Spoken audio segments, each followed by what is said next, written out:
De la Conferencia Episcopal de los Estados Unidos, Obispo Robert Barron. Un llamado al resurgimiento eucarístico. Esto es mi cuerpo. En el año 2019, el prestigioso Pew Forum publicó los resultados de una encuesta de católicos sobre su creencia en la Eucaristía. Junto con muchos otros, quedé alarmado cuando leí los datos porque descubrí que solo 1/3 de los encuestados suscribían a la enseñanza oficial de la Iglesia de que Jesús está real, verdadera y substancialmente presente bajo los signos o apariencias de pan y vino. 2/3 enteros sostenían que los elementos eucarísticos eran meramente símbolos de la presencia de Jesús. Debo advertir que esta encuesta no fue dirigida a la población en general o solo a cristianos, sino a católicos. Tanto se vea como una falla en la catequesis, la predicación, la teología, la liturgia o la evangelización, fue un indicio de un desastre espiritual. Digo esto porque el Concilio Vaticano II enseñó claramente que la Eucaristía es la fuente y culmen de la vida cristiana. Por lo tanto, el estudio que la encuesta reveló es que la gran mayoría de nuestro pueblo católico no comprende esta realidad central y crucial, el comienzo y el fin del cristianismo. Poco después de leer estas estadísticas desalentadoras, asistí a la reunión del Comité Administrativo de la Conferencia de Obispos Católicos de los Estados Unidos, de la cual era miembro en virtud de que era el presidente del Comité de Evangelización y Catequesis. Al final de una larga sesión, pedí por el micrófono y les dije a los obispos reunidos en aquella mesa: hermanos, pienso que tenemos un problema serio. Al finalizar la reunión, 7 u 8 encargados de los otros comités se me acercaron y me dijeron: ¿con qué podemos ayudar? Resolvimos reunirnos por Zoom, esto fue durante el COVID, y compartir ideas. De estas conversaciones surgió el avivamiento eucarístico en marcha actualmente. Resolvimos que debían aunarse esfuerzos para restaurar una creencia vibrante en la Eucaristía y que esto tendría lugar a nivel local, regional y nacional. Especificamos además que el proceso debería estructurarse a través de los 3 trascendentales, que son el bien, la verdad y la belleza.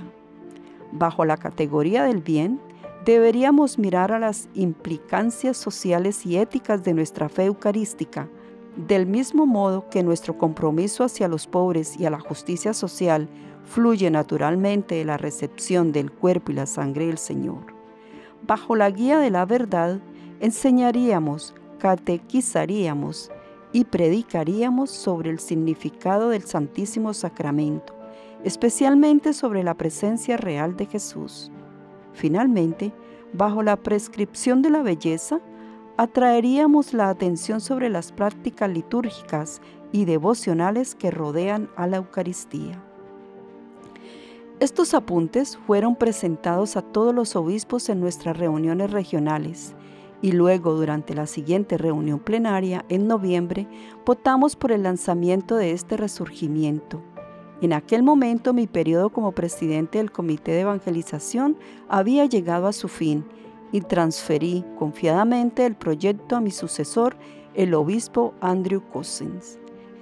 El obispo y sus colegas están llevando magníficamente esta idea y la están concretizando en el momento. El libro que estás por leer tiene el propósito de acompañar este avivamiento eucarístico. Analizo la fuente, culmen de la vida cristiana conforme a las categorías de comida, sacrificio y presencia real. Mi oración sincera es que pueda ayudarte a comprender el sacramento del cuerpo y sangre de Jesús más minuciosamente, precisamente para que puedas enamorarte de Él completamente. Primer capítulo. Eucaristía como comida sagrada. Comenzaremos con el tema de la Sagrada Comida y estableceremos este tema de la forma más amplia posible dentro del contexto bíblico. La primera línea del libro del Génesis nos dice que en el principio Dios creó los cielos y la tierra. ¿Por qué Dios, que es perfecto de todas formas y que no necesita nada de fuera de sí mismo, se molesta en crear algo? Existen montones de mitologías y filosofías, tanto antiguas como modernas, que dicen que Dios necesita el universo o se beneficia de alguna manera de él, pero la teología católica ha repudiado siempre estos abordajes y ha sostenido la total autonomía de Dios. Por tanto, la pregunta persiste: ¿por qué crea Dios? La respuesta que dio el Concilio Vaticano I refleja la corriente principal de la teología católica. Dios creó los cielos y la tierra en su bondad y por su fuerza todopoderosa, no para aumentar su bienaventuranza. El teólogo de la antigüedad Dionisio Areopagita dijo que el bien por su naturaleza misma es difusivo. Cuando estás de buen humor, no te escondes, al contrario, tiendes a entrar en efervescencia comunicando tu alegría. Dios es el bien supremo y por lo tanto Dios es absolutamente difusivo de sí mismo. La intensidad de su gozo es tal que desborda en la creación. Profundicemos un poco más. El amor, en el sentido teológico, no es una sensación ni un sentimiento, aunque a menudo está acompañado por esos estados psicológicos. En su esencia, el amor es un acto de la voluntad, más precisamente el desear el bien del otro como un otro. Amar es realmente querer lo que es bueno para alguien más y luego actuar sobre ese deseo. Muchos de nosotros somos amables, generosos o justos, pero solo para que alguien más pueda devolvernos el favor y ser amable, generoso o justo con nosotros. Esto es egoísmo indirecto más que amor. El auténtico amor es un acto extático, es un salto fuera de los confines estrechos de mis necesidades y deseos y un abrazarse al bien del otro para beneficio del otro. Es un escape del agujero negro del ego que tiende a atraer todo lo que tiene alrededor hacia sí. A la luz de este conocimiento, podemos ver ahora que la creación de Dios es un acto supremo de amor de Dios. Dios, en verdad, no necesita nada de fuera de sí mismo. Por lo tanto, la existencia misma del universo es una prueba de que ha sido amado a la existencia. Esto es, ha sido deseado completamente para su propio bien. Más aún, ya que Dios es el creador de los cielos y la tierra, en clave bíblica absolutamente todo, todas las cosas creadas deben estar conectadas entre sí por el vínculo más profundo. Porque todas las criaturas, desde los arcángeles hasta los átomos, surgen aquí y ahora a partir del poder creativo de Dios. Todos están relacionados entre sí a través de la centralidad divina. Todos somos, nos guste o no, lo reconozcamos o no, hermanos ontológicos, miembros de la misma familia de creación y compartimos el mismo Padre. En la Edad Media, Francisco de Asís expresó esta idea en su cántico del hermano Sol, hablando del hermano Sol y la hermana Luna, el hermano Fuego y la hermana Agua. Eso no fue simplemente poesía encantadora, sino metafísica exacta. Todo en el orden creado, incluso los objetos inanimados, incluso la fuerza cósmica más distante, incluso las realidades que no puedo ver, son hermanos y hermanas mías. Notamos cómo el autor se regocija al describir la amplia variedad de cosas que Dios crea, desde la luz misma hasta la tierra y el mar, hasta todos los árboles y plantas que crecen desde el suelo hasta aquellas insignificantes bestias que se arrastran sobre él. Desde los tiempos antiguos hasta el presente, la Iglesia ha batallado contra la herejía gnóstica, para la cual la materialidad es un aspecto modesto o fallido de la realidad, el producto de un Dios inferior.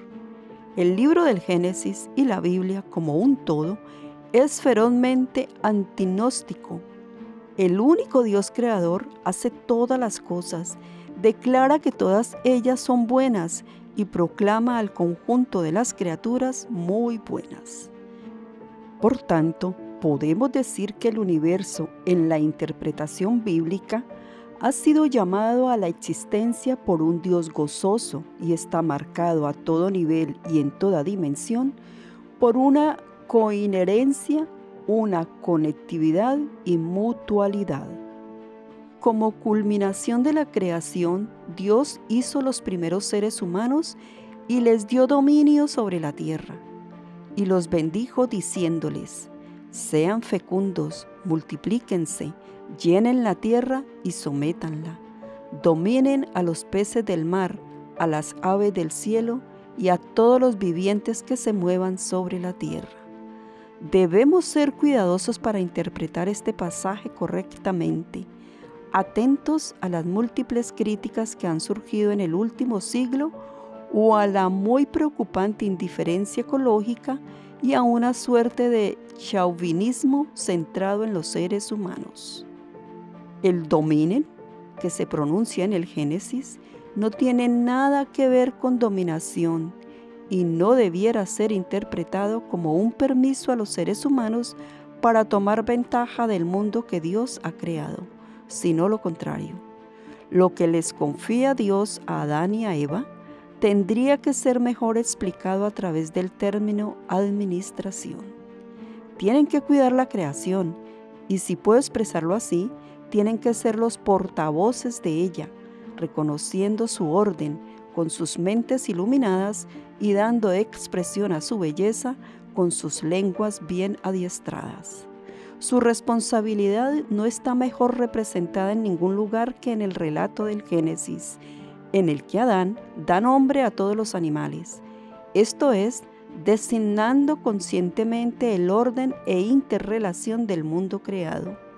Los seres humanos fueron destinados a ser el medio por el cual toda la tierra daría alabanza a Dios, devolviendo con amor lo que Dios les había dado con amor, reuniendo a todas las cosas en un gran acto de adoración. Esta es la razón por la que no es casual que Adán sea representado en la tradición de la interpretación rabínica como un sacerdote, aquel que alcanza la unión entre Dios y la creación. Mientras camina junto a Yahvé en agradable amistad bajo el fresco del atardecer, Adán es la humanidad y por extensión la totalidad del cosmos, que está destinada a ser apresada en un círculo de gracia, la respuesta de amor de la criatura al amor divino. Ahora bien, ¿podría haber un símbolo mayor de toda esta teología de la creación de la comida sagrada, el banquete en el cual el Creador comparte su vida con sus agradecidas criaturas? En efecto, el Génesis nos cuenta que Dios colocó a Adán y Eva en el medio de un jardín de deleites terrenales y les dio permiso para comer de todos los árboles del jardín excepto uno. Los instruyó, en resumen, para participar en su vida a través del gozo de comer y beber. La autonomía y holgura en el jardín del Edén son evocativas del deseo de Dios de que sus criaturas florezcan lo máximo posible.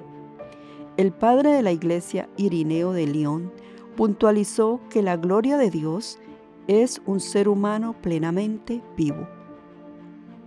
Pero, ¿por qué la prohibición entonces?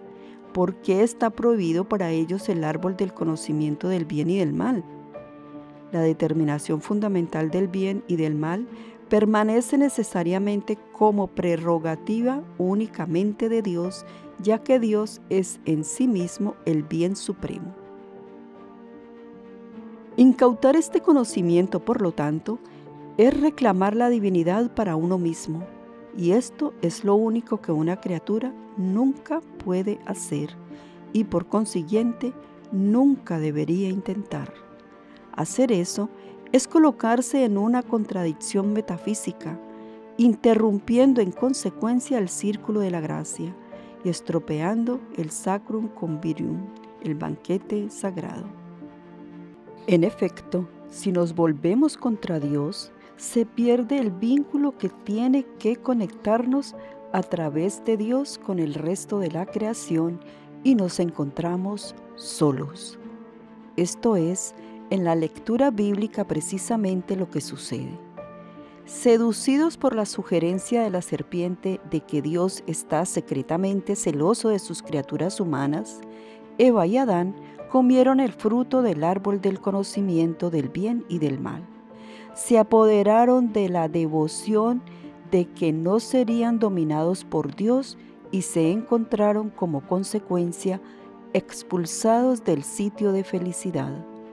Más aún, como deja en evidencia la conversación entre Dios y sus criaturas pecadoras, este pecado original conllevó a que la conexión entre Adán y Eva, entre la humanidad y el resto de la creación, esté fatalmente comprometida. El hombre respondió: la mujer que pusiste a mi lado me dio el fruto y yo comí de él. La mujer respondió: la serpiente me sedujo y comí. Esta compleja narrativa simbólica tiene por objeto explicar la naturaleza del pecado tal como se produce a lo largo de los tiempos e incluso ahora.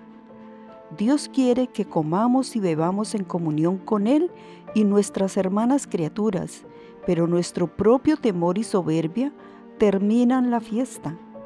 Dios nos quiere reunidos alrededor de Él en gratitud y amor, pero nuestra resistencia acaba en dispersión, aislamiento, violencia y recriminación. Dios quiere la comida sagrada, nosotros queremos comer solos y en nuestros propios términos. Pero el Dios de la Biblia es incansable en su amor. No descansará hasta que se rectifique la situación. Toda la historia de las criaturas, aunque está contenida en una amplia variedad de textos escritos en épocas diferentes para diferentes propósitos, puede verse como una narrativa coherente del intento de Dios de restaurar la creación caída para restablecer el gozo del banquete. En el lenguaje del académico bíblico Nuevo Testamento, gran parte de la Biblia es el relato de la operación de rescate de Dios para su creación triste y comprometida. La elección de Abraham, el éxodo de los hijos de Israel de Egipto, el otorgamiento de la ley en el Sinaí, las victorias de David y Salomón, el envío de los profetas, el establecimiento del templo, son todos momentos en la historia de la liberación. Y en la lectura cristiana, la operación de rescate culmina en Jesús, quien recapitula, resume la historia sagrada que lo precedió. Él es aquel a quien miró Abraham. Él es la libertad definitiva de la esclavitud y del pecado. Es la encarnación de la nueva ley. Es el auténtico sucesor de David y Salomón. Es el narrador definitivo de la verdad divina. Su cuerpo es el nuevo templo. Esta saga completa es la historia del deseo de Dios de caminar una vez más amistosamente con Adán, sentarse una vez más con toda su creación en un gran banquete festivo. Miremos un poquito más de cerca dos representaciones de la comida sagrada en el Antiguo Testamento. En el centro mismo de la historia judía de la salvación está el evento del Éxodo y la Pascua. Los hijos de Israel, que habían deambulado en Egipto durante la época del patriarca José, se convierten luego de muchos siglos en esclavos de los egipcios, forzados a construir ciudades fortificadas y monumentos para el faraón. El padre de la iglesia, Orígenes, proveyó una lectura simbólica de esta narrativa, de acuerdo con la cual los israelitas representan todos los poderes espirituales y físicos que Dios ha dado a su pueblo, y el faraón y sus subalternos representan el pecado y la adoración de los falsos dioses.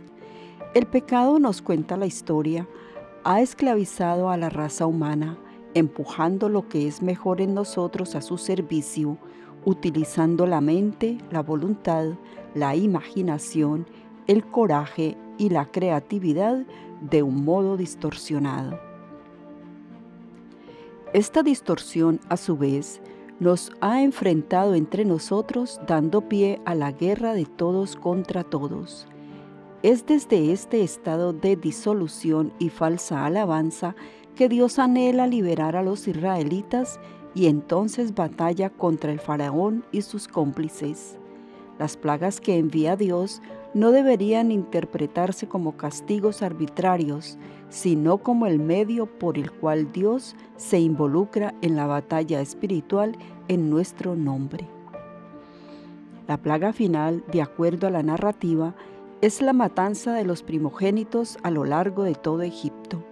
Para proteger a los hijos de Israel del desastre, Dios los instruye de embadurnar sus dinteles con la sangre de un cordero faenado, para que cuando llegue el ángel de la muerte vea la sangre y pase por alto los hogares de los israelitas. De allí la fiesta de Pesaj o la Pascua, uno de los eventos más sagrados del calendario hebreo. En la siguiente sección de este libro regresaré a ese cordero sacrificado y su sangre, pero por ahora quiero centrarme en la comida que acompañó la Pascua. En el capítulo 12 del libro del Éxodo, escuchamos que Dios, luego de anunciar lo que hará con los primogénitos de los egipcios, le dijo a Moisés que instruyera a la nación de Israel para celebrar la comida ritual. En cada casa tenían que conseguir un cordero joven, inmaculado, y faenarlo en el atardecer. Luego tenían que comer su carne asada, junto con hierbas amargas, recordándoles la amargura de su esclavitud, y pan sin levar, porque estarían en fuga y no podrían esperar para que el pan leve. Esta comida pascual sagrada, involucrando a toda la nación, debe convertirse, porque Dios lo ordena, en un día memorable y deberán solemnizarlo con una fiesta en honor del Señor. Lo celebrarán a lo largo de las generaciones como una institución perpetua. La palabra inglesa sin, pecado, deriva del alemán Sünde, que tiene el sentido de división. El pariente más cercano en inglés de Sünde sería Sünder, desgajar. El pecado divide y nos dispersa, ya que tal como vimos, supone una amputación de nuestra relación con el Dios creador, a través de quien únicamente encontramos nuestra unidad. Mientras conducía a los israelitas para librarse de la esclavitud, esto es la servidumbre del pecado, Dios estableció una comida que unificó a todo el pueblo, reuniéndolos en sus hogares, alrededor de una mesa común y una comida común, y declaró que ese acto de unidad debe ser repetido a lo largo de los tiempos como el gesto que define a la nación israelita. La comida pascual, en una palabra, fue una recuperación, aunque imperfecta, de la agradable unidad y amistad del jardín del Edén, Dios ofreciendo un banquete en el cual sus criaturas humanas comparten la vida con Él y con los demás.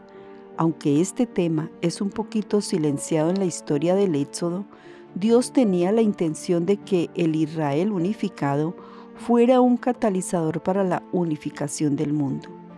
Debemos recordar que la operación de rescate está dirigida a los descendientes de Adán y Eva, lo que equivale a decir a la raza humana entera. Dios no escoge a Israel por sus méritos especiales ni por una ventaja particular, sino como un vehículo para transportar su salvación a las naciones. Estas familias esclavas, congregadas en esperanza y amistad alrededor de una comida, de un cordero asado, hierbas amargas y pan sin levar, eran en la interpretación bíblica las semillas de las cuales crecería la familia de Dios. La segunda instancia con simbolismo de comida en el Antiguo Testamento que me gustaría examinar se encuentra en el libro del profeta Isaías. Isaías es uno de los poetas más grandes en la tradición de las Escrituras y una de sus imágenes maestras que se presenta a través de sus escritos es la montaña santa. En el segundo capítulo de Isaías encontramos esta visión espléndida. Sucederá al fin de los tiempos que la montaña de la casa del Señor será afianzada sobre la cumbre de las montañas y se elevará por encima de las colinas. Todas las naciones afluirán hacia ella y acudirán pueblos numerosos que dirán: vengan, subamos a la montaña del Señor. La montaña de la casa del Señor es Sión, donde está situado el templo, el lugar de la alabanza correcta. Lo que sueña aquí Isaías es, por tanto, la reunión de todas las tribus dispersas de Israel, ciertamente del mundo alrededor de la alabanza del verdadero Dios. La división que comenzó con la idolatría en el jardín del Edén, serán como dioses conocedores del bien y del mal, es curada por medio de un reconocimiento agradecido de la primacía de Dios. La marca distintiva de esta alabanza correctamente ordenada es la paz, porque de Sión saldrá la ley y de Jerusalén la palabra del Señor. Él será juez entre las naciones y árbitro de pueblos numerosos. Con sus espadas forjarán arados y podaderas con sus lanzas.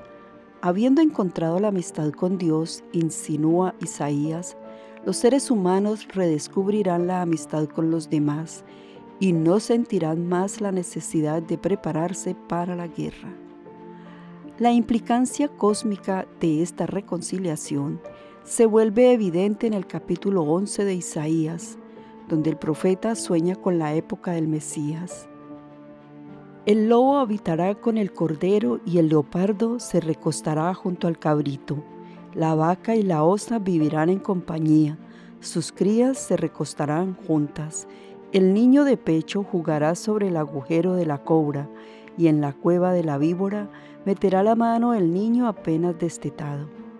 No se hará daño ni estragos en toda mi montaña santa. Vimos que el pecado original provocó el desmoronamiento de toda la creación de Dios, estableciéndose una enemistad entre la humanidad y la naturaleza. Aquí en la montaña santa, el lugar de la alabanza correcta, todo es reconciliado y reintegrado. Pero hay una tercera característica culminante de la montaña santa que Isaías enfatiza especialmente. La montaña es el lugar de la alabanza correcta y de la paz cósmica, pero es también el sitio de una comida magnífica.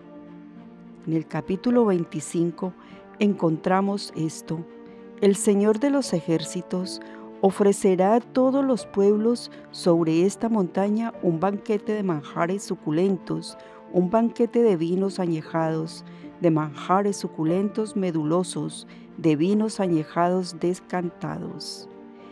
En la visión de Isaías, la comunidad reunida es alimentada con las comidas de mayor calidad por un Dios amable, remodelando la situación del jardín del Edén antes que el comer y beber fuera interrumpido al intentar sujetar a la divinidad.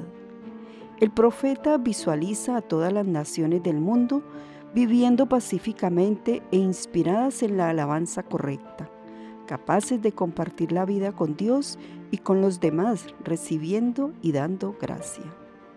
Para los cristianos, lo más importante para tener en cuenta sobre Jesús es que no es simplemente uno más en una larga lista de profetas y maestros. No es meramente como Isaías, Jeremías, Moisés o David, un hombre bueno que representa a Dios. En cambio, Él habla y actúa incesantemente en la persona misma de Dios. En palabras del Nuevo Testamento, Jesús es como un retrato de Yahvé, con toda su riqueza y complejidad que cobró vida. Cuando afirma poseer autoridad interpretativa sobre la Torá, cuando perdona los pecados del hombre paralítico, cuando llama a sus discípulos a amarlo más que a sus madres y padres, incluso más que a sus propias vidas, cuando purifica el templo, Jesús dice y hace cosas que solo Yahvé podría legítimamente decir o hacer. En sus credos y dogmas posteriores, la Iglesia expresó esta convicción bíblica, refiriéndose a Jesús como la encarnación de la palabra de Dios, como Dios de Dios, luz de luz, Dios verdadero de Dios verdadero. Ahora bien, hemos estado sosteniendo que uno de los deseos principales de Yahvé era restablecer la comida sagrada, restaurar la hermandad y fraternidad perdidas por el pecado. Por tanto, no debería sorprender que Jesús hiciera que la comida sagrada fuera central en su obra mesiánica. Durante su ministerio público, Jesús congregó gente alrededor de una mesa de fraternidad. En la Palestina de su tiempo, la mesa era un lugar donde las divisiones y estratificaciones de la sociedad se exhibían particularmente. Pero a la mesa de Jesús todos eran bienvenidos, santos y pecadores, justos e injustos, sanos y enfermos, hombres y mujeres. Esta mesa abierta de amistad no era simplemente un desafío al statu quo de la sociedad, sino también una expresión de las más hondas intenciones de Dios en relación a la raza humana, la realización del sueño escatológico de Isaías.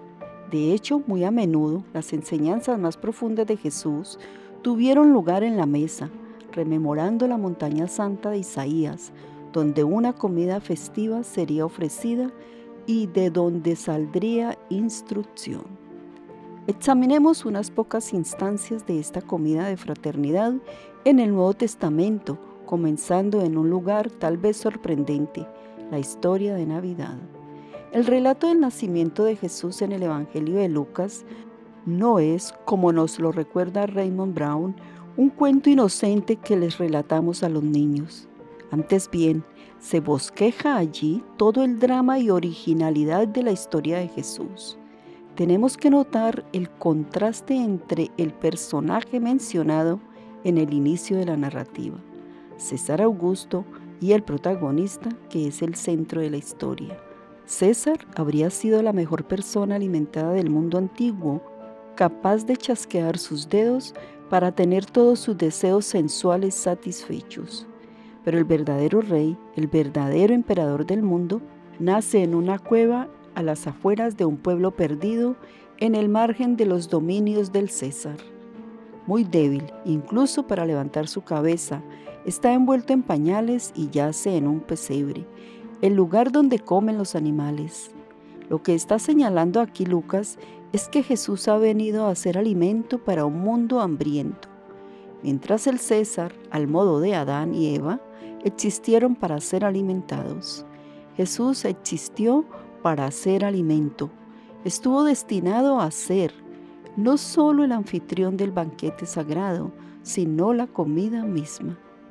Y al pesebre de Cristo vienen los pastores, evocativo de los pobres y los marginados, las ovejas perdidas de la casa de Israel, evocativo de las naciones del mundo, atraídos allí como si fuera por un imán. Así comenzó la realización de la visión de Isaías. Una historia que puede encontrarse en los 3 evangelios sinópticos es aquella de la conversión de Leví o Mateo, el recaudador de impuestos. Escuchamos que mientras Jesús iba pasando, divisó a Mateo en su puesto de recaudador de impuestos. Ser un recaudador de impuestos en tiempo de Jesús, un judío que colaboraba con el poder ocupante romano para oprimir al propio pueblo, resultaba ser un personaje despreciable, alguien comparable con un colaboracionista francés durante el periodo nazi. Jesús miró fijamente a este hombre y le dijo simplemente: «Sígueme». Jesús invitó a Mateo porque el recaudador de impuestos lo merecía. ¿Estaba Jesús respondiendo acaso a un pedido de Mateo o a cierto anhelo oculto en el corazón del pecador? Seguramente que no. La gracia, por definición, viene espontánea y sin explicación. La magnífica pintura de Caravaggio de esta escena, Mateo, vestido anacrónicamente con galas del siglo XVI, responde al llamado de Jesús señalándose con expresión perpleja, como si dijera: ¿yo? ¿Me quieres a mí? La mano de Cristo en la pintura de Caravaggio está adaptada a la mano de Adán en la representación de Miguel Ángel de la creación del hombre en el techo de la Capilla Sixtina. Tal como la creación es ex nihilo, es decir, de la nada, la conversión es entonces una nueva creación, un rehacer amable de una persona desde el no ser de su pecado. Mateo, se cuenta, se levantó inmediatamente y siguió al Señor. ¿Pero a dónde lo siguió? A un banquete. Mientras Jesús estaba comiendo en la casa, es la primera cosa que leímos a continuación de la declaración de que Mateo lo siguió. Antes de llamar a Mateo para hacer algo, antes de enviarlo en misión, Jesús invita a Mateo a reclinarse en agradable amistad alrededor de una mesa festiva. Erasmo Leiva Merikakis comenta: el significado más profundo del discipulado cristiano no es trabajar para Jesús, sino estar con Jesús. El antiguo recaudador de impuestos escucha a la palabra, ríe con él, parte el pan con él, y con esto encuentra su auténtica identidad. Adán era amigo de Yahvé antes de convertirse por su propio miedo y soberbia en enemigo de Yahvé. Jesús ahora, Yahvé hecho carne, busca restablecer esta amistad perdida con los descendientes de Adán. El Evangelio nos cuenta que luego que muchos otros pecadores y recaudadores de impuestos, inspirados, presumimos por el ejemplo de Mateo, se sentaron a comer con él, con Jesús y sus discípulos. Este es solo un ejemplo de cómo Jesús encarna la visión de Isaías de todas las naciones del mundo fluyendo a la unidad alrededor del monte Sión. Cristo mismo es la reunión de la divinidad y la humanidad y por tanto Él es el templo, el lugar de la alabanza correcta. Y es así que alrededor de Él se congregarán todas las naciones para ser alimentadas con manjares suculentos, medulosos y vinos añejados. La misma gracia que llamó a Mateo, a través del mismo Mateo, llama al resto y se conforma una comunidad de pecadores convertidos en comensales. Naturalmente, esta unidad suscita el resentimiento de los fariseos, quienes preguntan a los discípulos: ¿por qué su maestro come con publicanos y pecadores? En nuestra disfunción, habiendo perdido contacto con el Dios a través del cual todos son uno, tendemos a ordenarnos de modos exclusivos y autoritarios, determinando los que están dentro precisamente en contraste con los que están fuera. Pero esta es la clase de comunidad hipócrita, autodestructiva que Jesús ha venido a interrumpir.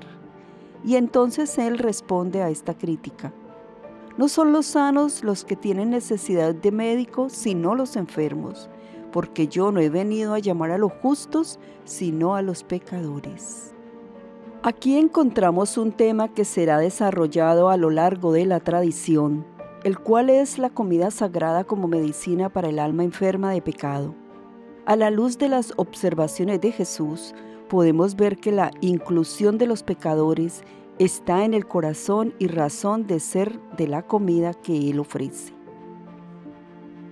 El milagro de la alimentación de miles con unas pocas hogazas de pan y unos peces debe haber obsesionado la imaginación de las primeras comunidades cristianas, ya que pueden encontrarse relatos de él en los 4 evangelios. Estas narrativas son presentaciones profusamente icónicas del gran tema de la comida sagrada que hemos estado desarrollando. En la versión de Lucas, las multitudes comenzaron a reunirse alrededor de Jesús cuando escucharon que se había retirado a Betsaida. Movido por la compasión, Jesús les enseñó y curó a sus enfermos, pero mientras el día llegaba a su fin, los discípulos se preocuparon de qué comería esta enorme multitud. Se acercaron los 12 y le dijeron: despide a la multitud para que vayan a los pueblos y caseríos de los alrededores en busca de albergue y alimento, porque estamos en un lugar desierto.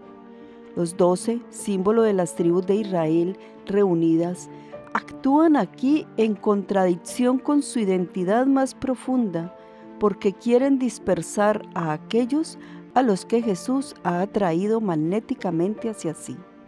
Jesús entonces los desafía: denles de comer ustedes mismos. Pero ellos protestan: no tenemos más que 5 panes y 2 pescados, a no ser que vayamos nosotros a comprar alimentos para toda esta gente. Ajeno a su queja, Jesús los instruye para que reúnan a la multitud en grupos de 50. Luego, tomando los panes y los peces, pronuncia una bendición sobre ellos, los parte y se los da a los discípulos para que los distribuyan. Todos en la multitud de 5,000 comen hasta que estuvieron satisfechos. No hay mejor ejemplificación en las Escrituras de lo que he estado llamando el círculo de la gracia. Dios ofrece como pura gracia el regalo de la existencia, pero si intentamos aferrarnos a ese don y hacerlo nuestra propiedad, a la manera de Eva y Adán, lo perdemos. El mandamiento constante de la Biblia es este: lo que has recibido como un don, dalo como un don, y encontrarás el don original multiplicado y mejorado. No es posible apropiarse de la gracia de Dios, precisamente porque es gracia, sino más bien se tiene en la medida en que permanece como gracia. Esto es un don entregado. La vida de Dios, en una palabra, se tiene solo sobre la marcha. Uno se da cuenta de esta verdad cuando ingresa voluntariamente en el círculo de la gracia, dando aquello que está recibiendo. La gente hambrienta que se congrega alrededor de Jesús en esta escena simboliza el hambre de la raza humana, desde el tiempo de Adán y Eva, por lo que la satisfará. En imitación de nuestros primeros padres, hemos intentado llenar nuestro vacío con riqueza, placer, poder, honor, el puro amor por la dominación, pero nada de eso funciona, precisamente porque todos hemos sido programados para Dios y Dios es solo amor. Solamente cuando nos amoldamos al modo del amor, solo cuando en una elevada paradoja nos ingeniamos para vaciar nuestro ego, es que somos llenados. Así, los 5 panes y los 2 pescados simbolizan aquello que se nos ha dado, todo lo que hemos recibido como una gracia de Dios. Si nos apropiamos de ello, lo perdemos. Pero si se lo entregamos a Cristo, lo hallaremos transfigurado y multiplicado, incluso hasta la alimentación del mundo. En el inicio de la historia, los discípulos rechazaron servir a la multitud, prefiriendo despedirlos hacia los pueblos vecinos para que se las arreglaran por su cuenta. En el clímax de la narración, los discípulos se convierten en instrumentos para dar de comer, colocando frente a la gente los panes y pescados. Dentro del ciclo de la gracia, descubrieron su misión y fueron ellos mismos mejorados, transfigurados. El pequeño detalle al final de la historia, que las sobras llenaron 12 canastas, tiene una alusión escatológica. Estamos llamados a pensar una vez más en la montaña santa de Isaías, a la cual las 12 tribus de Israel y a través de ellas todas las tribus del mundo serían atraídas. Todos estos temas son resumidos, agrupados, recapitulados, si pudiera usarse el lenguaje de San Irineo, en la comida que Jesús ofreció la noche antes de su muerte. Lucas nos dice que en el momento culmine de su vida y su ministerio, Jesús se sentó a la mesa con sus apóstoles. En esta última cena, Jesús de un modo prominente encarnó el deseo de Yahvé de sentarse en una confortable intimidad con su gente, compartiendo su vida con ellos. Les dijo: he deseado ardientemente comer esta Pascua con ustedes antes de mi pasión. Como vimos, Yahvé estableció la comida pascual como un signo de su alianza con su pueblo santo de Israel. Por consiguiente, Jesús, Yahvé, hecho carne, reunió a su comunidad alrededor de la mesa pascual. Todos los motivos pascuales conocidos de liberación, redención, unidad y festividad entran aquí en juego, pero son redefinidos y reconfigurados en relación con Jesús. La visión de Isaías de la suntuosa comida en la montaña santa de Dios es descrita como escatológica, implicando que tiene que ver con el deseo más profundo y definitivo de Dios por el mundo que ha creado. En el comienzo de la última cena, al sentirse cómodo con sus discípulos, Jesús evocó explícitamente esta dimensión escatológica, porque les aseguro que ya no la comeré más hasta que llegue a su pleno cumplimiento en el reino de Dios. Y cuando tomó la primera copa de vino pascual, reiteró el tema, porque les aseguro que desde ahora no beberé más del fruto de la vid hasta que llegue el reino de Dios. Es muy importante recordar que esta cena tuvo lugar en la noche anterior a la muerte de Jesús, esto es, en el momento en que estaba resumiendo su vida y preparándose para su propia Pascua hacia el reino del Padre. Por eso insistir en que no comerá ni beberá nuevamente hasta que llegue el reino equivale a explicar que esta comida tiene una significancia simbólica, definitiva e insuperable, que son sus últimas palabras pronunciadas como si fuera a la sombra de la eternidad y por ende con aroma de orden divino. La habitación de la última cena es la montaña santa de Isaías, y la comida que ofrece Jesús es la cena de manjares suculentos y vinos añejados. Es como si el futuro largamente anhelado hubiera aparecido incluso ahora. ¿Qué se produjo en el corazón de ese acontecimiento? Jesús tomó el pan ácimo de la Pascua, el pan que simbolizaba la salida precipitada de Israel de la esclavitud a la libertad. Lo bendijo de acuerdo con la plegaria de bendición tradicional de la Pascua.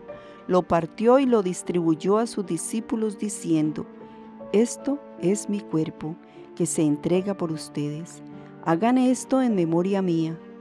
Y luego, después que lo hubieron comido, tomó la copa de vino, tradicionalmente llamada la copa de bendición, y dijo: esta copa es la nueva alianza sellada con mi sangre. Actuando una vez más en la persona misma de Yahvé, Jesús alimentó a sus amigos con su misma esencia, alcanzando el tipo de coinherencia más profunda entre ellos por causa de la radicalidad de su propia coinherencia con ellos. Decir cuerpo y sangre en el contexto no dualista del judaísmo del primer siglo, es decir, el yo, y así Jesús estaba invitando a sus discípulos a alimentarse de él y por lo tanto fusionar su vida en la de ellos, a moldarlos a él del modo más íntimo y completo posible. Nunca debemos alejar de nuestra atención el relato de la caída cuando consideramos estos acontecimientos. Si nuestro problema comenzó con una comida equivocada, entonces nuestra salvación comienza con una comida correctamente delineada, Dios ofreciéndonos su vida como un don gratuito. Lo que se prefiguró cuando María recostó al Cristo niño en el pesebre llegó en esta comida a la plena expresión. Es de gran relevancia que inmediatamente después de este acontecimiento extraordinario, esta constitución de la Iglesia alrededor de Dios donándose a sí mismo, Jesús hable de traición. La mano del traidor está sobre la mesa junto a mí. En la interpretación bíblica, el deseo de Dios ha hallado desde el comienzo oposición. Consistentemente los seres humanos han preferido el aislarse y unirse al pecado, en lugar de unirse a la celebración de la comida sagrada. Los teólogos han llamado a esta tendencia anómala el misterio del mal, porque no existe una base racional para ello, no hay razón del por qué debería existir, pero allí está obstinadamente, siempre vigilando el bien, parasitando a aquel al que intenta destruir. Por lo tanto, no debería sorprendernos que cuando la comida sagrada llega a su expresión más intensa posible, el mal la acompaña. Judas el traidor expresa el misterio de la iniquidad, con un poder simbólico particular, porque ha pasado años en intimidad con Jesús, asimilando los movimientos y pensamientos del Señor desde su cercanía, compartiendo la mesa de fraternidad con Él, y sin embargo, Él creyó conveniente entregar a Jesús a sus enemigos e interrumpir la coinherencia de la última cena. Aquellos de nosotros que nos reunimos a menudo alrededor de la mesa de intimidad con Cristo y sin embargo nos involucramos en las obras de la oscuridad, debemos vernos reflejados en el traidor. Lo que sigue es una escena que si no fuera tan trágica sería graciosa. Habiendo experimentado de primera mano el intenso acto de amor por el cual Jesús formó una nueva humanidad alrededor de comer su cuerpo y de beber su sangre, habiéndose dado cuenta que el significado más profundo de esta vida nueva es el amor de autosacrificio, los discípulos disputan por títulos y honores. Y surgió una discusión sobre quién debía ser considerado como el más grande. En la mesa de fraternidad que practicó a lo largo de su ministerio, Jesús, como vimos, socavó los sistemas de dominio y las estratificaciones sociales que marcaban la cultura de su época. Su orden, el reino de Dios, sería caracterizado por una igualdad y reciprocidad nacida de nuestra relación compartida con el Dios Creador, que hace salir el sol sobre malos y buenos. Por ello, los juegos de ambición y pretensiones de superioridad social son perjudiciales a la comunidad que encuentra su punto de orientación alrededor de la mesa del cuerpo y sangre de Cristo. Y por esta razón Jesús contestó tan rápida e inequívocamente a las preocupaciones infantiles de los discípulos. Los reyes de las naciones dominan sobre ellas, y los que ejercen el poder sobre el pueblo se hacen llamar bienhechores. Pero entre ustedes no debe ser así. Al contrario, el que es más grande, que se comporte como el menor, y el que gobierna como un servidor. Sí, como dijo Furbach, somos los que comemos, entonces aquellos que comen la carne de Jesús y beben su sangre deben constituir una nueva sociedad basada en el amor, el servicio, la no violencia y la no dominación. Recordándoles su importancia crucial como los primeros miembros de la Iglesia, Jesús les dijo: yo les confiero la realeza como mi Padre me la confirió a mí, y se sentarán sobre tronos para juzgar a las 12 tribus de Israel. El orden de amor que rige dentro de Dios se hizo carne en Jesús y a través de Jesús se concedió a la comunidad que Él fundó. Esa comunidad, a su vez, el nuevo Israel, sería de acuerdo con la predicción de Isaías, el medio por el cual el mundo entero sería congregado en Dios. Aquí la historia de la multiplicación de los panes y los peces viene a la memoria. Inicialmente, como vimos, los discípulos rechazaron su misión de ser el nuevo Israel y alimentar a la multitud, pero luego, a la luz del milagro de la gracia, se convirtieron en distribuidores de la gracia. Una dinámica muy parecida se exhibe en el relato de la última cena. Nunca es suficiente con comer y beber el cuerpo y la sangre de Jesús. Uno debe convertirse en mensajero del poder que ha recibido. La comida conduce siempre a la misión. La última cena precedió y anticipó simbólicamente los terribles acontecimientos del día siguiente, cuando el cuerpo de Jesús sería entregado y su sangre derramada. En la siguiente sección de este libro hablaré mucho más de esta dimensión sacrificial de la cena, pero por ahora me gustaría centrarme en lo que siguió a la muerte de Jesús. Si Jesús hubiera muerto y simplemente hubiera permanecido en su tumba, sería recordado, si al menos fuera recordado, como un idealista noble que fue trágicamente aplastado por las fuerzas de la historia. Tal vez algunos pocos de sus discípulos hubieran continuado su programa por un tiempo, pero eventualmente el movimiento de Jesús, como muchos otros similares, se hubiera quedado sin gasolina. En el Nuevo Testamento, haciéndonos eco de la opinión de los padres de la Iglesia, se sostiene que el hecho más extraordinario de la primera cristiandad es la permanencia de la Iglesia cristiana como un movimiento mesiánico. No podría haber habido en el primer siglo un signo más seguro de que alguien no era el Mesías que su muerte a manos de los enemigos de Israel, porque una de las señales centrales de mesianismo era precisamente la victoria sobre esos enemigos. Que Pedro, Santiago, Juan, Pablo, Tomás y el resto anunciaran a lo largo y ancho del mundo mediterráneo que Jesús era de hecho el largamente esperado Mesías israelita y que pudieran ir a sus muertes defendiendo esta afirmación, son las indicaciones más seguras de que algo monumentalmente importante le sucedió a Jesús luego de su muerte. Ese algo fue la resurrección. Aunque muchísimos teólogos modernos han intentado justificar la resurrección como una fantasía de un sueño incumplido, un símbolo difuso o una invención literaria, los escritores del Nuevo Testamento no podrían ser más claros. El Jesús crucificado que había muerto y había sido sepultado, se apareció vivo de nuevo a sus discípulos. El Cristo resucitado fue, como lo atestiguan todos los reportes, extraño.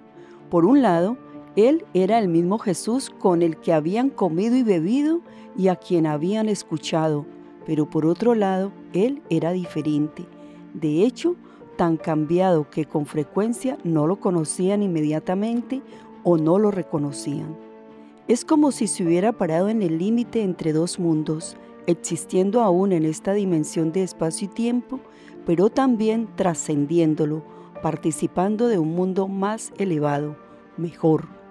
A través de ciertas pistas en el Antiguo Testamento, algunos judíos del siglo I habían comenzado a cultivar la convicción de que al final de los tiempos, Dios traería a los justos que habían muerto de regreso a la vida y los restauraría a una tierra transfigurada. En el Jesús resucitado, los primeros cristianos vieron esta esperanza realizada. En el idioma de Pablo, Cristo fue el primero de todos, de aquellos que habían quedado dormidos, esto es, la instancia inicial de la resurrección general de los muertos. En él vieron el amanecer de la restauración prometida, y de ese modo comenzaron a ver que el banquete sagrado no fue simplemente una expresión de pleno florecimiento en su mundo. No se trató simplemente de justicia, paz y no violencia aquí abajo, sino también de anticipo de un mundo elevado, transfigurado y perfeccionado, donde la voluntad de Dios sería realizada completamente y su reino vendría completamente. Una de las evocaciones más preciosas de esta comida celestial se encuentra en el capítulo 21 del Evangelio de Juan. El autor del Evangelio de Juan fue un genio literario y su obra está marcada por simbolismos sutiles e intrincados. Por ello, debemos proceder cuidadosamente al revisar esta historia.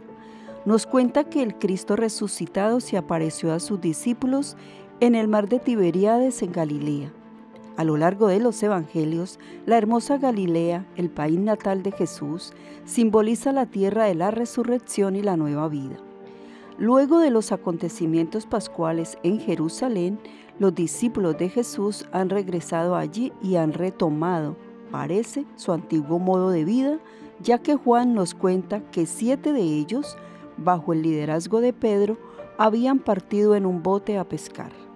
Pero prestemos atención a la profundidad mística de la narrativa. Cuando se les apareció luego de su resurrección, Jesús, de acuerdo al relato de Juan, sopló sobre estos discípulos y les dijo: reciban al Espíritu Santo, y como el Padre me envió a mí, yo también los envío a ustedes. Por lo tanto, deberíamos entender esta expedición de pesca como un símbolo de la iglesia, la barca de Pedro, a través del espacio y tiempo, como su tarea apostólica de buscar almas.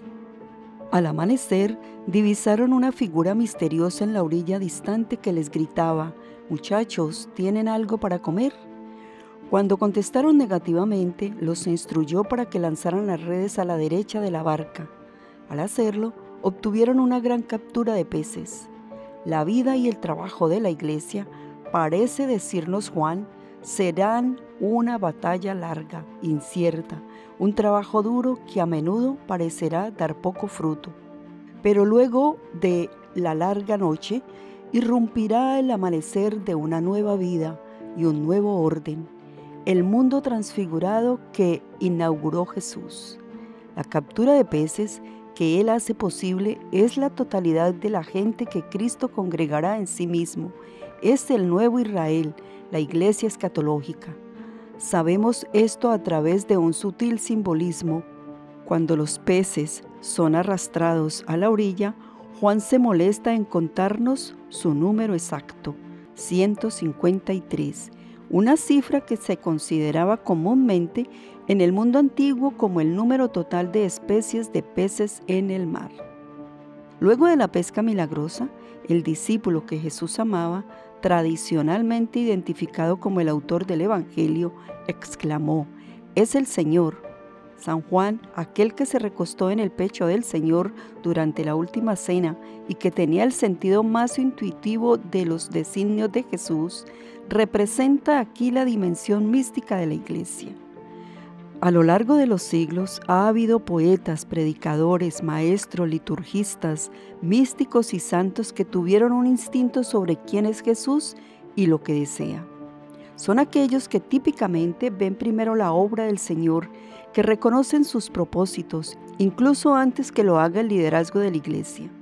El grito de Juan en esta historia anticipa sus intuiciones y descubrimientos. De lo que se está dando cuenta finalmente los místicos y poetas es el propósito escatológico de la iglesia, la orilla hacia la cual está navegando la barca de la iglesia. Cuando Pedro escucha que es el Señor, se ciñe la ropa. Lo que parece un detalle casual tiene una riqueza simbólica. Luego de su pecado, Eva y Adán se hicieron ropas para ellos porque sintieron vergüenza. Entonces Pedro, que había negado a Jesús 3 veces, se siente avergonzado similarmente de presentarse desnudo ante el Señor. Él representa, por tanto, en esta narrativa simbólica a todos aquellos pecadores a lo largo de los siglos que en su vergüenza y penitencia buscarán el perdón de Cristo. Cuando los discípulos llegan a la orilla, ven que Jesús está haciendo algo totalmente típico en él. Está ofreciendo una comida para ellos. Vieron que había fuego preparado, un pescado sobre las brasas y pan. Jesús les dijo: «Vengan y desayunen». Simbólicamente, ellos han llegado al fin del tiempo y al final de su misión terrena, y están en el albor de una nueva era, siendo invitados y acompañados al banquete final en el cual las comidas, desde el Edén hasta la última cena, fueron anticipos. Discípulos, místicos, santos y pecadores, perdonados, son bienvenidos a ese desayuno que inaugura el modo nuevo y elevado de existencia que Dios nos ha querido dar desde el tiempo del jardín del Edén. En esta historia que he bosquejado, la creación, la caída, la formación de Israel, la Pascua hacia la libertad, la visión de Isaías de la montaña santa, la acogedora mesa de fraternidad de Jesús, la última cena y el banquete escatológico, se nos hace presente en la misa. La liturgia eucarística de la Iglesia resume y reexpresa la historia de la salvación, culminando en la comida por la cual Jesús nos alimenta con Él mismo. Lo que me gustaría hacer en las páginas restantes es recorrer la misa con este complejo motivo central de la comida sagrada en mente, demostrando cómo los diferentes rasgos y elementos que hemos explorado son exhibidos vívidamente en la liturgia. Yahvé formó el pueblo de Israel como el medio por el cual toda la creación destrozada por la caída sería remediada. La cena pascual fue, como vimos, la expresión simbólica de esta comunión tan deseada por Dios, la montaña de Isaías, su anticipo escatológico y las comidas de Jesús, su encarnación concreta. El acto inicial de la liturgia eucarística tiene lugar antes que comience el propio ritual, cuando gente de todas las condiciones sociales, de variados trasfondos educativos, diferentes clases económicas, de todas las edades y ambos géneros, se reúnen en un sitio para orar. En principio, no hay ningún impedimento ni obstáculo para aquellos que desean venir a misa. Cuando estaba considerando la posibilidad de convertirse en católica romana, Dorothy Day comentó que lo que más le impresionó sobre la misa fue que los ricos y los pobres se arrodillaran unos junto a otros en oración. Una comunidad que nunca existiría en el severo mundo de la Norteamérica de los años 30 existía alrededor del altar de Cristo, el deseo de Dios para el mundo, encarnándose incluso en medio del pecado. Cuando el genial historiador inglés Christopher Dawson le informó a su aristocrática madre que se estaba convirtiendo del anglicanismo al catolicismo, ella le objetó no su cambio de afiliación doctrinal, sino que estaría obligado, en sus propias palabras, a acudir a rezar con los empleados domésticos. La comunidad congregada, reuniéndose para alabar al Señor y para alimentarse de Él, es ciertamente la semilla de un nuevo modo de ser. La contravención de las divisiones y los odios que surgieron a partir de la caída es el mundo nuevo que emerge dentro de la estructura misma del viejo. Una vez reunida, la comunidad se pone de pie para cantar.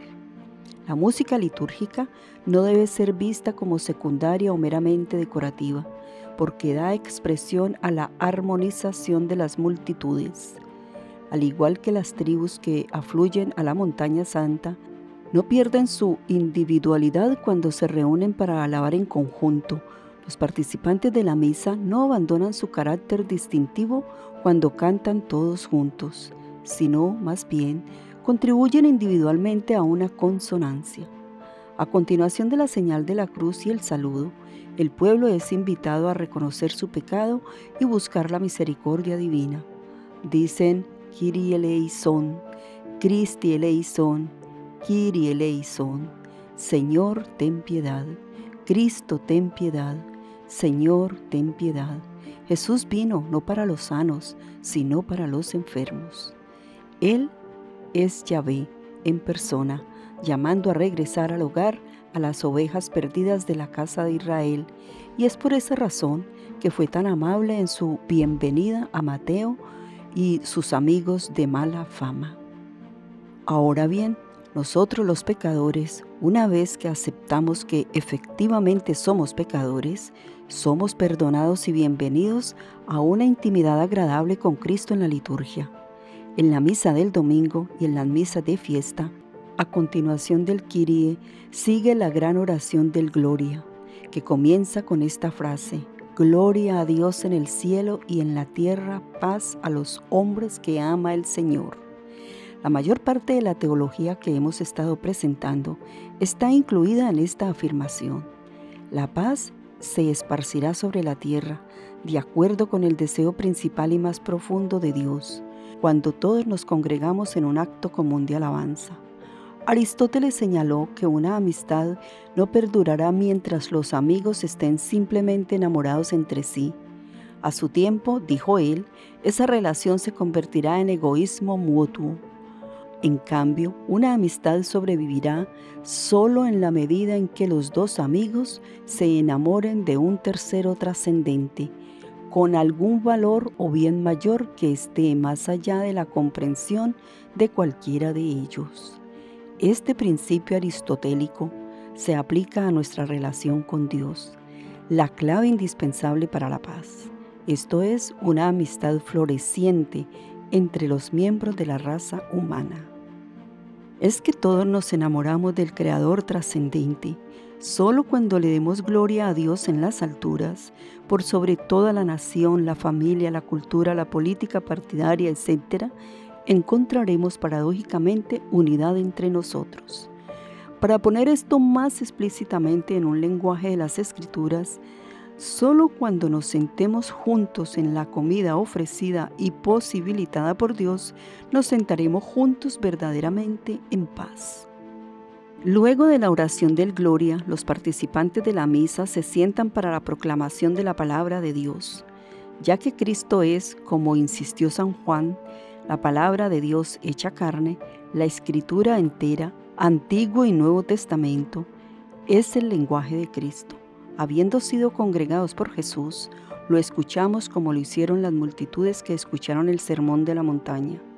En el mundo antiguo, la comida a la cual se reclinaban afablemente los amigos en una compañía agradable era el sitio donde tenía lugar a menudo la conversación filosófica.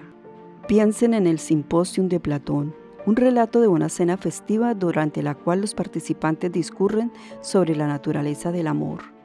Así tal como Jesús enseñó a la gente alrededor de una mesa de conversación y alegría, nos enseña a los que nos hemos congregado en hermandad para la liturgia eucarística. La segunda gran sección de la misa, la liturgia de la Eucaristía, comienza con la presentación del ofertorio. Desde el medio de la grey, dones sencillos de pan, vino y agua son llevados delante y colocados sobre el altar. Aquí tenemos una representación simbólica bastante exacta de la multiplicación de los panes y peces. El sacerdote, que está actuando en la persona de Cristo, ve a la multitud congregada delante de él y se pregunta cómo podría alimentarlos espiritualmente. De la gente obtiene una pequeña cantidad de alimento y bebida, la cual luego presenta al Padre. Bendito seas, Señor Dios del universo, por este pan, fruto de la tierra y del trabajo del hombre, que recibimos de tu generosidad y ahora te presentamos. Él será para nosotros pan de vida. Y luego, bendito seas, Señor Dios del universo, por este vino, fruto de la vid y del trabajo del hombre, que recibimos de tu generosidad y ahora te presentamos. Él será para nosotros bebida de salvación. Debido a que el Dios creador no necesita nada, es capaz de recibir estos dones y devolverlos elevados y multiplicados, transformados en el cuerpo y sangre de Jesús. Nuestras pequeñas ofrendas, en resumen, rompen la roca de la autosuficiencia divina y vuelven a nosotros como comida y bebida espiritual. La misa, por ello, es la expresión más grande posible del círculo de gracia, la vida de Dios que se posee en la medida en que es dada. En este punto me gustaría decir unas palabras sobre la dimensión cósmica de la misa. Como hemos visto, el pecado es interpretado bajo la lectura bíblica, no como un simple problema personal o interpersonal, puramente una preocupación humana. En cambio, el pecado compromete la integridad de todo el orden creado. Por consiguiente, la salvación forjada a través de Israel y de Jesús y hecha presente en la misa está vinculada con la sanación del mundo. Vemos esta dimensión especialmente en los dones de pan y vino presentados en el ofertorio. Hablar de pan es hablar implícitamente de suelo, semilla, grano y luz solar, que ha atravesado 150 millones de kilómetros de espacio. Hablar de vino es hablar indirectamente de vid, tierra, nutriente, nube de tormenta y agua de lluvia. Mencionar tierra y sol es aludir al sistema solar del cual son parte, e invocar el sistema solar es referirse a la galaxia, de la cual es una porción, y citar a la galaxia es vislumbrar las realidades insondables que condicionan la estructura del universo mensurable. Por lo tanto, cuando estos dones son llevados adelante, es como si la creación entera fuera colocada sobre el altar ante el Señor. En la antigua liturgia tridentina, el sacerdote hacía la presentación mirando al este, la dirección de la salida del sol, señalando que la oración de la iglesia no era simplemente en nombre de la gente congregada en aquel lugar, sino del cosmos mismo. A continuación, a través del poder de las palabras de la plegaria eucarística, los elementos del pan y el vino son transfigurados en el cuerpo y sangre de Jesús, y la gente es invitada a acercarse adelante y a darse un banquete con el Señor. Esto, una vez más, es el Cristo del pesebre de Belén, ofrecido para alimento del mundo. Los participantes en la misa no escuchan simplemente las enseñanzas de Jesús, no recuerdan meramente su memoria y espíritu, lo comen y lo beben, incorporándolo dentro de ellos, o mejor, incorporándose a Él. Un elemento de la eclesiología católica que los norteamericanos modernos encuentran especialmente difícil de comprender es que la Iglesia no es como una colectividad de individuos que piensa parecido, algo similar a la asociación de Abraham Lincoln o de la Cámara de Comercio. De acuerdo a la imagen maestra de San Pablo, la Iglesia es un cuerpo, un organismo vivo, compuesto por células interdependientes, moléculas y órganos. Cristo Jesús es la cabeza de este cuerpo, y su sangre es su gracia sacramental, especialmente la gracia de la Eucaristía.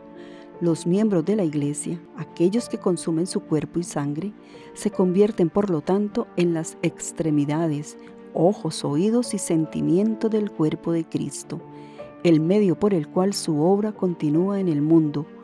Aún más, llegan a estar conectados entre sí por un lazo orgánico que drásticamente supera la cohesión incluso de la más fuerte de las sociedades de voluntarios. Tal como el estómago, si pudiera extrapolar un poquito a partir de Pablo, no podría permanecer indiferente a un cáncer que creciera en un órgano adyacente. Así tampoco un miembro del cuerpo de Cristo podría ignorar el aprieto espiritual o la necesidad física de otro. Y todas las personas, Tomás de Aquino enseñó, son o bien explícita o bien implícitamente miembros del cuerpo de Cristo. La radicalidad del compromiso social católico, una preocupación por él y todos los que sufren, procede directamente de la radicalidad de esta eclesiología distintiva. Ahora bien, la misa no concluye con la recepción de la Eucaristía, concluye en cambio con un encargo. Pueden ir en paz.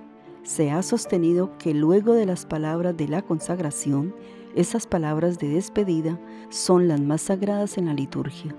Debemos recordar, una vez más, que la comunidad congregada alrededor de Cristo, descendiente de los 12 apóstoles, es el nuevo Israel, y que el propósito de Israel era ser el faro para las naciones, el punto magnético hacia el cual todos los pueblos serían atraídos. Por tanto, una vez que han sido saciados con el cuerpo y sangre del Señor, galvanizados como una nueva comunidad formada en conformidad con los propósitos de Dios, la gente debe partir a cristificar el mundo. Del mismo modo en que Noé liberó la vida que había preservado en el arca, el sacerdote envía a la comunidad como semilla de nueva vida. Es en esta misión de alimentar al mundo hambriento que vemos el auténtico punto y propósito de la comida sagrada. Vimos que la comida sagrada no está limitada en significado y alcance solo a este contexto de tiempo y espacio, sino que está situada dentro de un marco propiamente escatológico. La misa hace referencia a esta dimensión trascendente de varias maneras. En el confiteor, la liturgia invoca al otro mundo. Por eso ruego a Santa María siempre Virgen, a los ángeles, a los santos y a ustedes, hermanos, que intercedan por mí ante Dios nuestro Señor. La gran oración del Gloria trae a la mente la canción de los ángeles en la madrugada de la Navidad. Gloria a Dios en las alturas y en la tierra paz a los hombres amados por Él. Desde el inicio del rito, por lo tanto, somos situados adecuadamente en un contexto celestial que se extiende más allá del de la comunidad congregada alrededor nuestro. Estamos rezando a y con la corte celestial, compuesta por los santos humanos glorificados y las criaturas espirituales en un campo de existencia cualitativamente más elevado. Más aún, entre el prefacio y el comienzo de la plegaria eucarística propiamente dicha, encontramos la peculiar oración Santo, santo, santo es el Señor, Dios del universo. Llenos están el cielo y la tierra de su gloria. Hosana en el cielo. El triple santo imita precisamente el clamor de los ángeles en la escena del capítulo 6 del libro del profeta Isaías. Mientras el profeta tenía una visión de Dios, escuchó a los cortesanos en el trono celestial invocar al Creador del universo con este triple cántico. La tradición cristiana ha tomado de modo bastante natural estos tres santos angélicos para designar las tres personas de la Santísima Trinidad.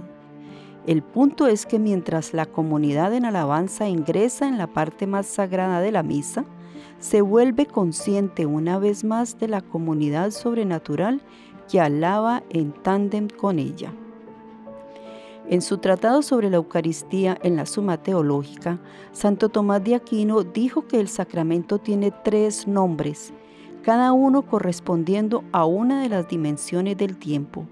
Mientras miramos al pasado, llamamos al sacramento sacrificio, porque encarna la autoinmolación de Cristo en la cruz.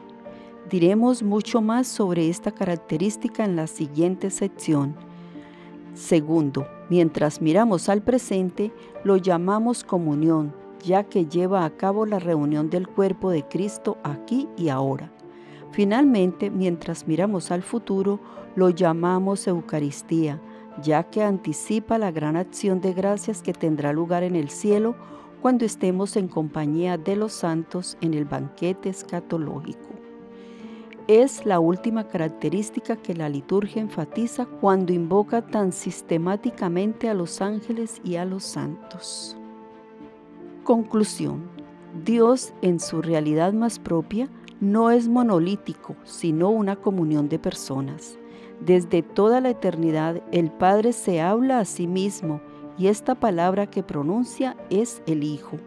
Una imagen perfecta de su Padre, el Hijo comparte plenamente la realidad del Padre, unidad, omnisciencia, poder espiritual. Esto significa que cuando el Padre contempla al Hijo, el Hijo contempla al Padre, ya que cada uno es totalmente hermoso. El Padre se enamora del Hijo y el Hijo del Padre, y suspiran su amor mutuo. Este soplo santo es el Espíritu Santo. Estas tres personas son distintas, aunque no constituyen, sin embargo, tres dioses. Son el modo en que el único Dios está constituido en la profundidad de su propio ser. Esto significa que para la fe cristiana, Dios es una familia de amor, una vida que se comparte, una inhalación y exhalación, un mirar hacia el otro, mientras que para los filósofos antiguos la substancia era ontológicamente superior a la relación. Para la teología cristiana la relación es metafísicamente básica, porque Dios es solo amor. Toda la historia de la salvación puede ser leída como la tentativa del Dios trinitario de atraer a la familia humana hacia una relación que imite el amor que Dios es. Cuando amamos a Dios con todo el corazón y mente, necesariamente amamos a todos los que Dios ha llamado a la existencia. Este amor familiar se expresa en la gran imagen bíblica del banquete sagrado que hemos estado explorando a lo largo de este capítulo. La Eucaristía lo resume y lo lleva a la perfecta expresión y por lo tanto la Eucaristía es la participación más rica en la existencia misma del Dios que es solo amor.